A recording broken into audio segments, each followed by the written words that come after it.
Assalamualaikum warahmatullahi wabarakatuh. Perkenalkan nama saya Rina Ramadhani dari Universitas PGRI Madiun, Prodi Pendidikan Ekonomi. Baik, di sini saya akan menjelaskan mengenai materi sikap dan juga perilaku seorang wirausaha. Nah, pada slide pertama di sini dijelaskan bahwa ada hakikat sebuah kewirausahaan. Itu yang pertama ada pengertian kewirausahaan. Nah, kita sering sekali ya anak-anak mendengar kata kewirausahaan. Apa sebenarnya arti dari kata kewirausahaan itu sendiri? Kewirausahaan itu merupakan rancangan atau merancang dan menjalankan suatu usaha. Nah, seorang wirausahaan itu adalah seseorang yang memiliki usaha kecil yang menawarkan produk berupa barang ataupun jasa. Nah, di sini ada pengertian dari beberapa ahli, tapi Ibu mengambil satu dari Bapak Ahmad Sanusi. Nah, Bapak Ahmad Sanusi ini mengatakan bahwa kewirausahaan itu merupakan suatu nilai yang diwujudkan dalam perilaku dasar, tujuan, trik, taktik, tenaga penggerak, proses, dan juga hasil bisnis. Seperti itu. Nah, kita lanjut ke slide selanjutnya. Itu ada sumber-sumber pendanaan dalam praktik kewirausahaan. Itu ada dua ya anak-anak. Yang pertama adalah pendanaan dengan bootstrapping. Yang kedua pendanaan dari eksternal. Pendanaan dengan bootstrapping ini adalah pendanaan mandiri. Artinya apa? Pendanaan dalam diri kita sendiri. Bootstrapping itu merupakan bentuk pendanaan mandiri. Jadi kalau misalkan seorang wirausaha itu tidak memakai pendanaan dari luar ataupun investor, itu pendanaan bootstrapping itu bisa dijadikan salah satu pilihan seperti itu. Nah, kemudian pendanaan bootstrapping itu juga memang memberikan risiko yang besar dalam seorang wirausaha itu karena kan resikonya itu kan sangat besar sekali. Namun mereka juga bisa menjadi lebih bebas dalam pengembangan sebuah usaha seperti itu. Kemudian yang kedua itu ada pendanaan eksternal. Itu dari luar diri kita ya.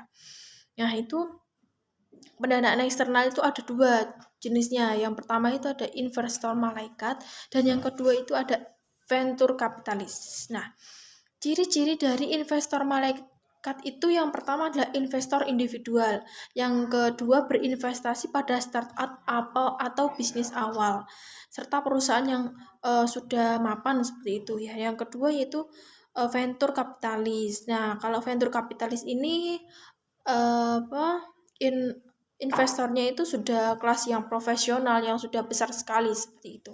Kemudian yang kedua itu ciri-cirinya ya anak-anak. Jadi ciri-cirinya itu yang pertama itu dalam bentuk perusahaan, jadi sudah besar kayak gitu. Kemudian jarang tertarik pada bisnis awal. Jadi berbeda dengan investor malaikat. Kalau investor malaikat kan tertarik pada startup, kalau venture kapitalis itu enggak seperti itu. Nah, kemudian selanjutnya itu ada jenis-jenis kewirausahaan. Apa itu jenis-jenis kewirausahaan?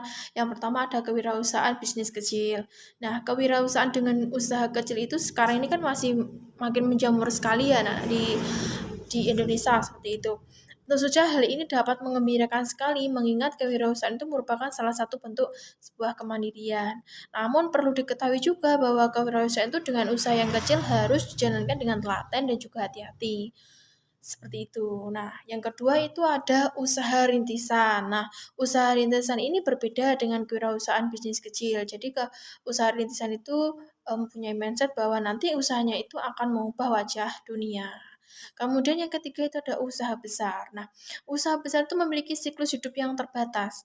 Jadi usaha besar akan tetap berkembang selama mereka terus mengembangkan inovasi dan juga menawarkan produk baru yang bervariasi. Jadi kalau misalkan tidak menawarkan produk-produk yang berbeda ya tidak akan bertahan lama seperti itu. Kemudian selanjutnya itu kewirausahaan sosial. Itu artinya adalah para inovator yang menciptakan produk dan jasa yang dapat memenuhi kebutuhan sosial. Nah, selanjutnya itu ada sikap dan perilaku seorang wirausahawan. Yang pertama itu perilaku wirausaha. Tentu kalian harus paham betul tentang perilaku yang harus dimiliki oleh seorang wirausaha. Itu apa? Yang pertama itu mampu berpikir dan bertindak kreatif dan juga inovatif. Yang kedua itu mampu bekerja tekun, teliti, produktif. Yang ketiga itu mampu berkarya berlandaskan etika bisnis yang sehat. Terus yang keempat itu juga berkarya dengan semangat kemandirian. Yang keempat itu mampu memecahkan masalah dan mengambil keputusan dan juga bisa mengambil sebuah resiko.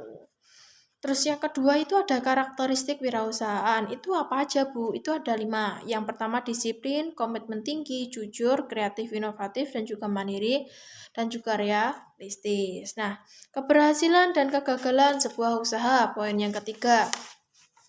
Tentunya ada beberapa hal yang harus kita perhatikan juga ya. Jadi penyebab dari sebuah kegagalan itu yang pertama tidak kompeten dalam manajerial. Ini juga harus diperhatikan. Yang kedua kurangnya pengalaman, yang ketiga kurangnya dapat mengendalikan keuangan. Nah, ini biasanya kan kalau misalkan bisnis mencampurkan antara uang pribadi dengan uang perusahaan. Kemudian yang keempat gagal dalam sebuah perencanaan. Dari awal Ibu sudah menjelaskan bahwa sebuah perencanaan itu harus direncanakan secara matang sebelum mendirikan sebuah usaha. Kemudian lokasi yang kurang memadai, kurangnya sebuah pengawasan, sikap yang kurang sungguh-sungguh dalam berusaha atau biasanya setengah-setengah dalam menjalankan sebuah usaha seperti itu. Kemudian selanjutnya yaitu kemampuan yang harus dimiliki oleh seorang wirausaha. Nah, ini ada beberapa kemampuan yang harus benar-benar dimiliki oleh seorang wirausaha. Itu yang pertama adalah mengetahui usaha apa yang dilakukan. Jadi harus tahu betul, kan nggak lucu kalau misalkan kalian buka usaha tapi kalian tidak tahu usaha apa itu. Kemudian yang kedua itu mengetahui dasar-dasar pengelolaan bisnis. Yang ketiga itu memiliki sikap yang sempurna terhadap usaha yang dilakukan. Kemudian yang keempat itu memiliki modal yang cukup. Modal itu tidak hanya tentang uang, tapi juga modal usaha, modal niat, dan lain sebagainya. Kemudian yang kelima itu kemampuan mengelola keuangan. Tentu saja yang Ibu katakan di awal bahwa kemampuan dalam manajerial itu sangat penting sekali. Kemudian selanjutnya yaitu memiliki kemampuan mengatur waktu yang efisien. Selain mengatur keuangan juga harus pintar sekali dalam mengatur waktu. Nah, kemudian yang selanjutnya itu mampu merencanakan, mengatur, mengarahkan, memotivasi, dan mengendalikan orang-orang dalam menjalankan perusahaan. Nah, ini termasuk ke dalam manajerial. Kemudian selanjutnya itu memberikan kepuasan kepada pelanggan. Ini servis, jadi memberikan wadah kritik dan saran. Kemudian selanjutnya yaitu mengetahui strategi dan cara untuk bersaing. Yang selanjutnya yaitu membuat aturan atau pedoman yang jelas dan sudah tersurat. Nah, kemudian poin yang kelima yaitu presentasi sikap dan perilaku wirausaha dalam bentuk bisnis retail. Ini ada 4 yang harus kalian ketahui. Yang pertama yaitu memulai dari awal, memulai dari kecil. Nah, kemudian kecermatan dalam memperhitungkan laba. Yang ketiga itu hindari sikap ikut-ikutan. Nah, itu ya. Kemudian yang keempat itu berikan layanan yang memanjakan konsumen. Nah, oke, baik sekian materi yang Ibu sampaikan. Apabila ada kurang lebihnya, Ibu mohon maaf. Sekian, wassalamualaikum warahmatullahi wabarakatuh.